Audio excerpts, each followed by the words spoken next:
내가 받은 것을 먼저 너희에게 전하였노니 이는 성경대로 그리스도께서 우리 죄를 위하여 죽으시고 장사 지낸 바 되셨다가 성경대로 사흘 만에 다시 살아나사 게바에게 보이시고 후에 12제자에게와 그 후에 500여 형제에게 일시에 보이셨나니 그 중에 지금까지 대다수는 살아있고 어떤 사람은 잠들었으며 그 후에 야고보에게 보이셨으며 그 후에 모든 사도에게와 맨 나중에 만삭되지 못하여 난 자 같은 내게도 보이셨느니라.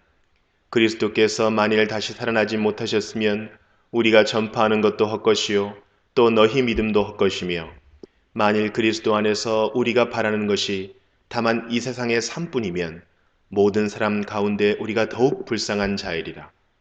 그러나 이제 그리스도께서 죽은 자 가운데서 다시 살아나사 잠자는 자들의 첫 열매가 되셨도다.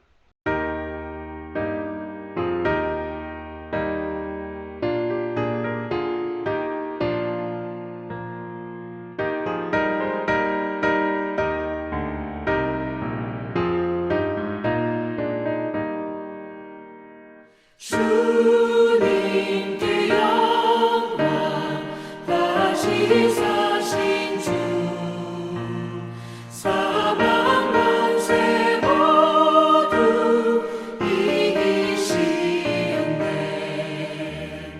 흰 옷 입은 천사 돌을 옮겼고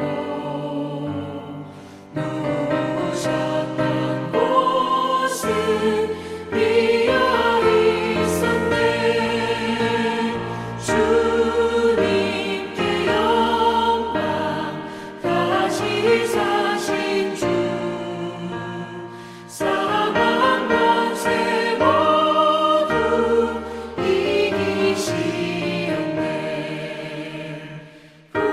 부활의 주님 나타나시사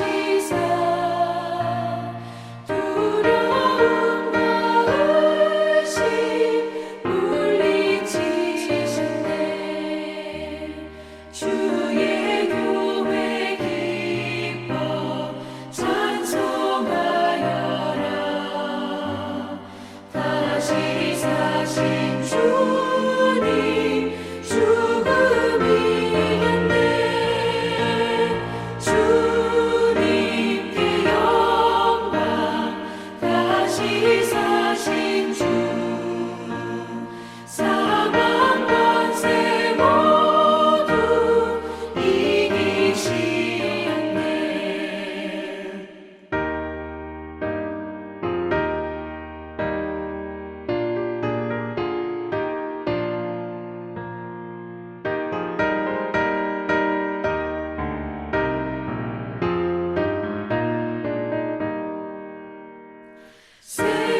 생명의 임금 영광의 주님 주님 없는 삶은 헛될 뿐이라.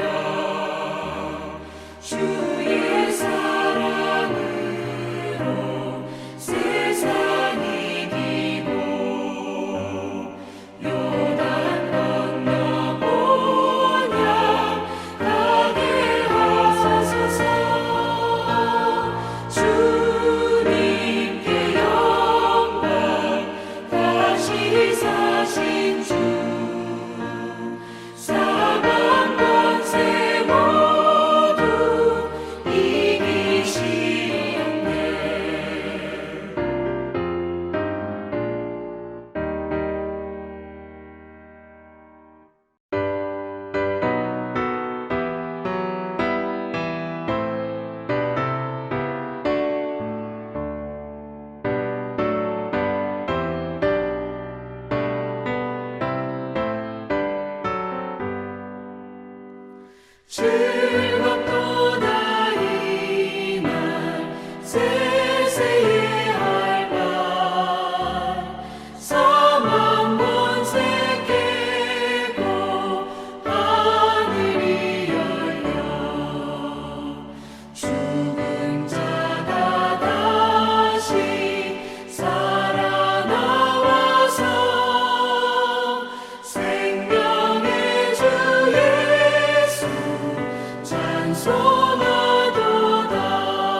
세세의 할망 사망 권세 깨고 승리하셨네. 부활하신 주님 나타나시니 천지 만물 모두 새 옷 입었네. 꽃은 만발하고 잎이 우거져 승리하신 주를 찬송하도다. 즐겁도다 이날 세세의 할말 사망 권세 깨고 승리하셨네.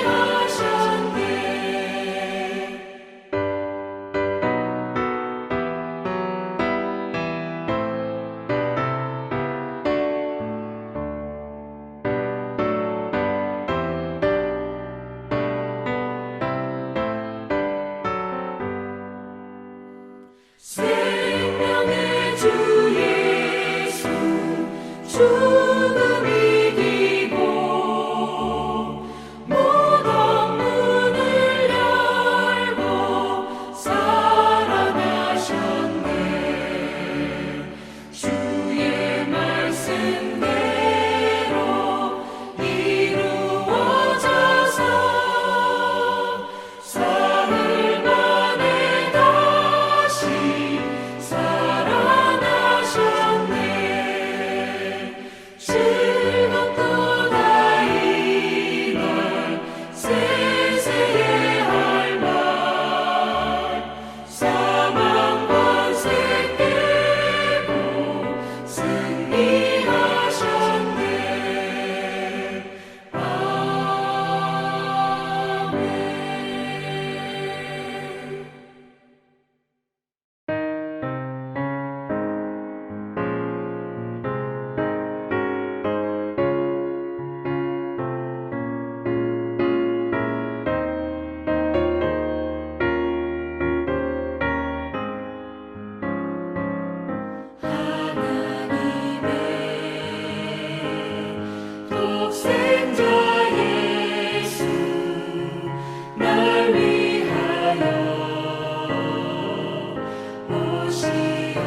오늘은 우리 주님께서 약속하신 대로 3일 만에 죽음을 이기시고 부활하셔서 우리에게 영원한 생명을 주신 복된 부활주일입니다. 우리 기독교에서 정말 중요한 것은 예수님의 부활입니다. 왜냐하면 성경에서 말씀하시고 또한 기독교가 가지고 있는 모든 진리가 결국 궁극적으로 이 부활로 완성되는 것이기 때문입니다. 그리고 성경은 분명히 이처럼 우리 예수님께서 부활하신 것 같이 우리 성도들도 마지막 날에 다 부활하여 영원한 즐거움에 참여하게 될 것을 말씀하고 있습니다. 그래서 우리는 이 기쁨의 좋은 소식을 우리만 간직하고 기뻐할 것이 아니라 우리 주변 모든 이들과 친구들에게 이 부활의 기쁜 소식을 전할 수 있기를 소망합니다. 이제 지난 시간에 이어서 요한복음 13장 31절부터 살펴보도록 하겠습니다.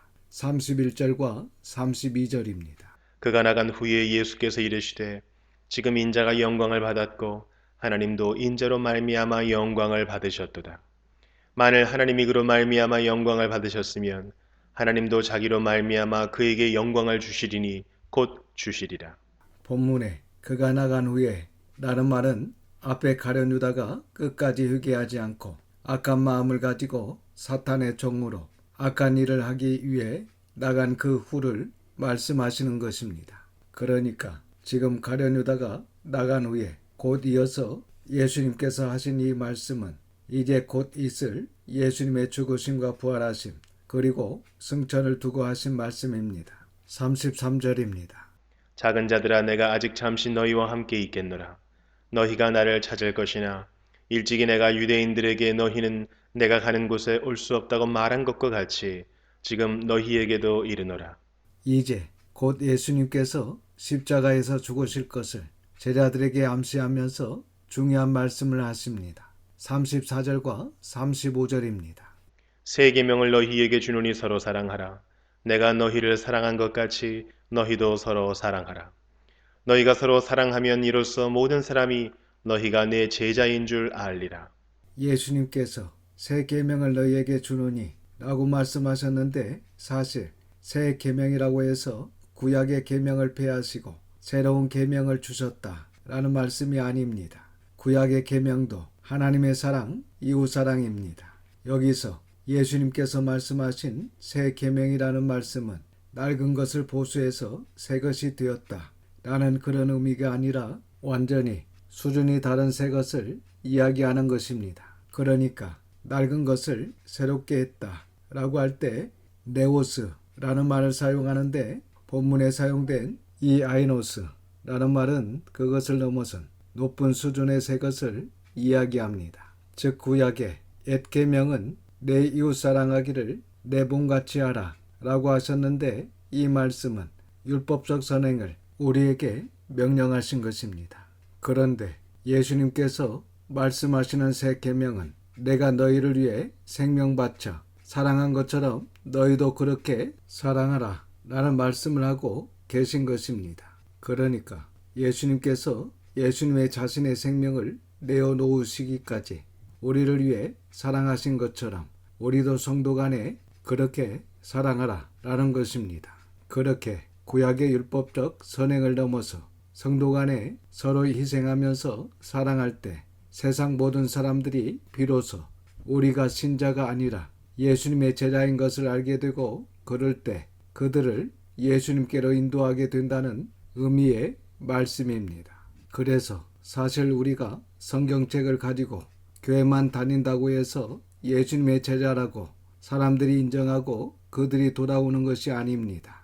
우리가 예수님을 믿는 예수님의 제자라는 표식이 나타나야 하는데 그 표가 바로 사랑이라는 것입니다. 그래서 예수님께서 십자가를 지시기 바로 전 마지막으로 제자들에게 주신 새 계명, 곧 신약의 성도들에게 주시는 새 계명의 핵심은 내가 너희를 사랑한 것 같이 너희도 서로 사랑하라 라는 것인데 이 말씀은 권유가 아니고 명령입니다. 이 시간 당시 예수님의 그 마음을 다시 한번 묵상하며 우리 신앙 공동체 안에서 성도 간에 서로 희생하며 사랑하여 모든 사람들이 우리가 진정한 예수님의 제자요 하나님의 자녀임을 알고 그들이 주님께로 돌아오는 귀한 역사가 있을 수 있기를 주님의 이름으로 소망합니다. 36절과 37절입니다.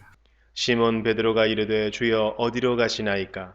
예수께서 대답하시되 내가 가는 곳에 네가 지금은 따라올 수 없으나 후에는 따라오리라. 베드로가 이르되 주여 내가 지금은 어찌하여 따라갈 수 없나이까? 주를 위하여 내 목숨을 버리겠나이다.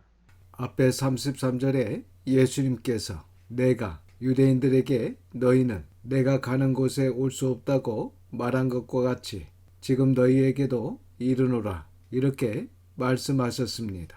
그러니까 이 말씀은 이제 하나님의 때가 되어 십자가에서 죽으시고 부활하시고 승천하셔서 하늘에 올라가실 것을 말씀하셨는데 베드로는 예수님의 말씀을 이해하지 못하고 이렇게 주님 어디로 가십니까? 라고 한 것입니다. 그리고 베드로는 예수님을 위해서 자기도 목숨을 버리겠다고 맹세합니다. 그러나 베드로의 이 맹세는 진정한 신앙의 용기라고 할 수 없고 단지 감정에 의한 맹세였다는 것을 이후에 베드로의 행동과 말에서 우리가 확인할 수 있습니다. 38절입니다. 예수께서 대답하시되 네가 나를 위하여 네 목숨을 버리겠느냐? 내가 진실로 진실로 네게 이르노니 닭 울기 전에 네가 3번 나를 부인하리라. 이렇게 예수님께서는 오히려 베드로가 예수님을 부인하게 될 것이다 라고 말씀하십니다. 그래서 이후에 성경을 계속해서 보면 예수님의 말씀대로 베드로가 예수님을 부인하는 것을 볼 수 있습니다. 이러한 것들을 보면 베드로 자신보다 예수님께서 베드로를 더 잘 알고 계셨다는 것입니다. 그러니까 베드로는 예수님을 위해서 자신의 목숨을 바칠 수 있는 사람으로 생각했습니다. 하지만 예수님께서 베드로를 봤을 때는 아직은 아니라는 것입니다. 그래서 여기서 우리에게 위로가 되는 것은 예수님께서는 이미 알고 계셨다는 것입니다. 그러니까 베드로가 이러한 결정적인 실수를 할 것을 다 알고 계시고도 그 베드로를 제자로 부르셨다는 것입니다. 그래서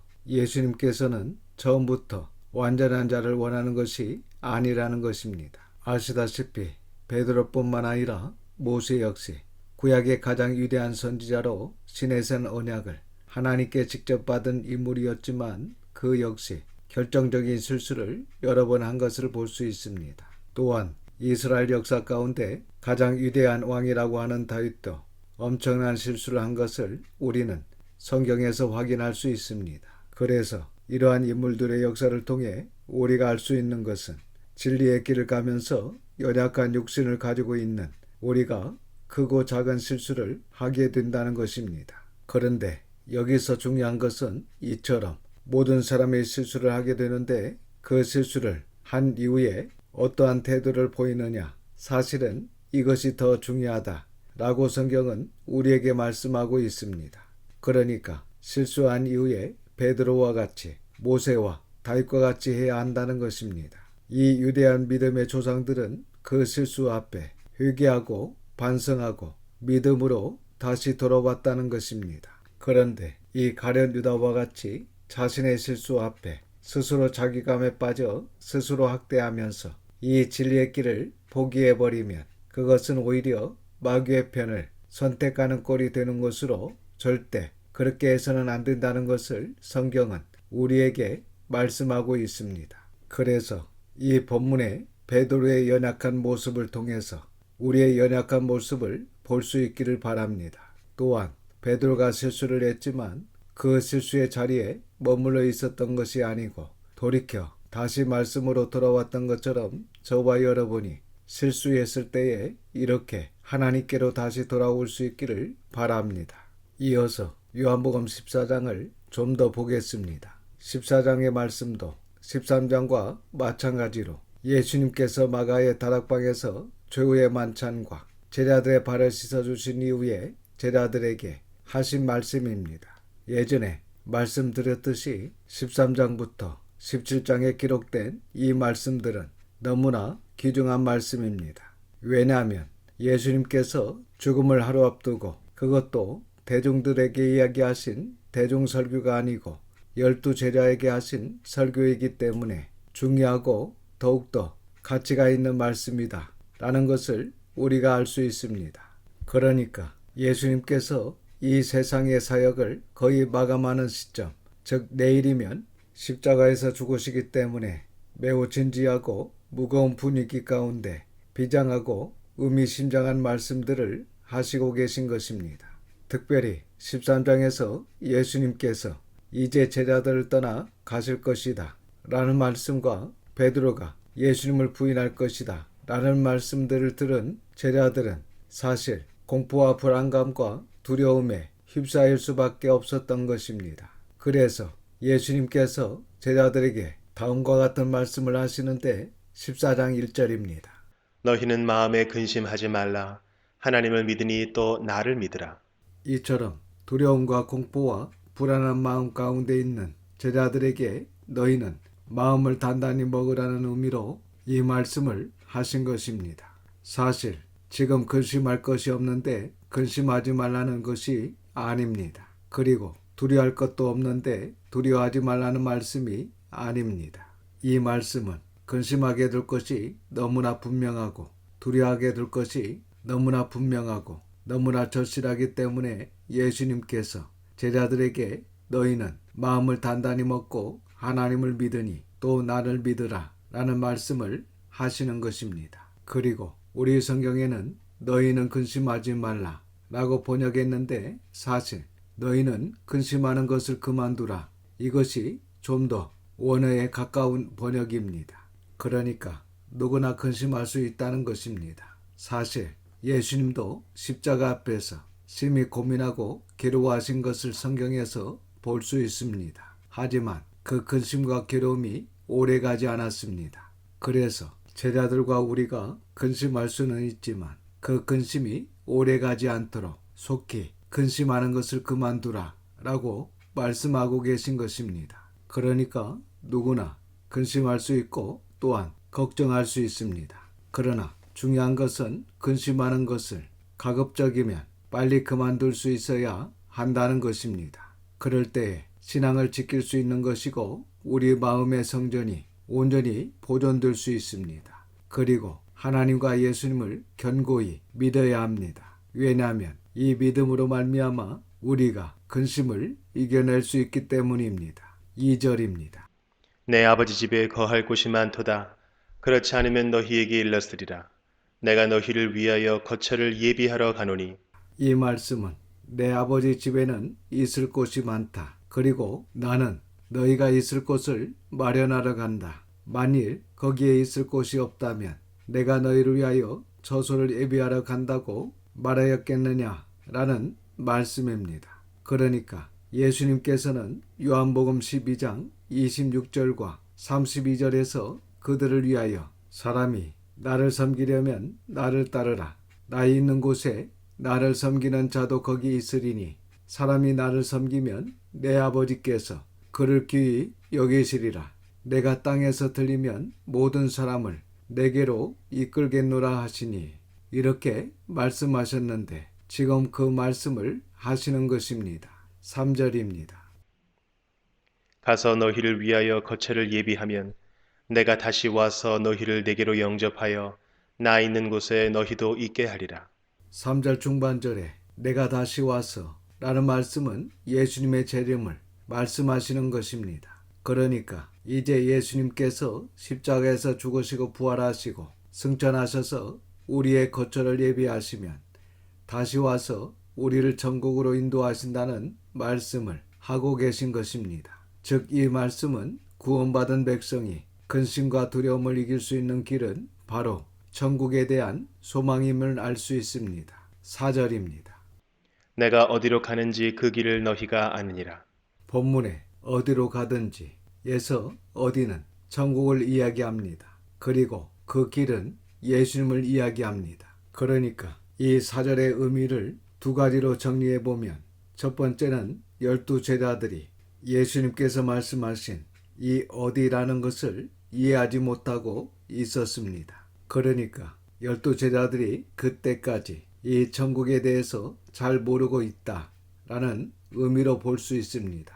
그리고 두 번째는 그 어디라는 천국에 가게 되는 유일한 길은 예수님에 대해서는 어느 정도 알고 있다는 것입니다. 그러니까 어디 천국에 대해서는 제자들이 모르는데 그 길 예수님에 대해서는 이미 3년 동안 예수님과 함께 지내면서 어느 정도 알고 있다는 그러한 뜻으로 말씀하신 것입니다. 5절입니다. 도마가 이르되 주여 주께서 어디로 가시는지 우리가 알지 못하거늘 그 길을 어찌 알겠사옵나이까. 그래서 도마가 예수님의 말씀을 듣고 솔직하게 이해가 안 되니까 질문을 합니다. 6절입니다. 예수께서 이르시되 내가 곧 길이요 진리요 생명이니 나로 말미암지 않고는 아버지께로 올 자가 없느니라. 아멘. 여러분, 예수님만이 유일한 구원의 길입니다. 헬라어 원문에는 길, 진리, 생명 앞에 헬라어 정관사 해가 붙어 있습니다. 그래서 내가 곧 그 길이요, 그 진리요, 그 생명이니 이렇게 되어 있습니다. 그러니까 이 말씀은 예수님만이 절대적이고 유일한 길이요, 진리요, 생명이 되신다는 에고예미의 말씀이 선포되고 있는 것입니다. 오늘날 세상은 이 요한복음 14장 6절을 가리켜서 기독교가 배타적이다 라고 비판을 하고 있습니다. 하지만 이것은 편협한 배타성이 아니고 기독교 진리의 절대적 배타성입니다. 그래서 온 세상이 기독교를 향해서 이 절대적 배타성을 내려놓아라 이렇게 요구하고 있지만 우리는 우리의 목숨이 달아나는 한이 있어도 이 유일한 길이요 진리요 생명 되신 예수 그리스도를 포기하지 말아야 할 줄로 믿습니다. 기도하겠습니다. 아버지 하나님, 하나님의 걸어가신 이름을 찬양합니다. 우리가 연약할 때, 우리가 죄인 되었을 때 우리를 위해서 독생자를 십자가에 내놓으심으로 우리를 향하신 하나님의 사랑을 확증하신 아버지 하나님의 크신 은혜에 감사를 드립니다.